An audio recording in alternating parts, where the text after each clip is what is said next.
تسکین طوفان، مقدس متی کی انجیل، اس کا 8واں باب 23 تا 27 آیات تک۔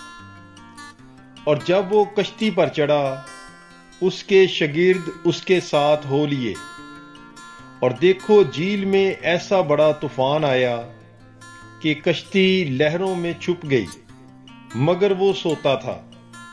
تب انہوں نے اس کے پاس آ کر اسے جگایا اور کہا، اے خداوند بچا، ہم ہلاک ہوتے ہیں۔ اور اس نے ان سے کہا، اے کم اعتقادو، تم کیوں ڈرتے ہو؟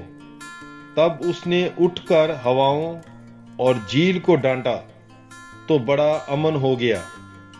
اور لوگ تعجب کر کے کہنے لگے کہ یہ کس طرح کا آدمی ہے کہ ہوائیں اور جھیل بھی اس کی مانتے ہیں۔ پاک کلام کے پڑھے اور سنے جانے پر خداوند کی برکت ہو۔ خدا کا شکر ہو۔ God bless you. Bible is life.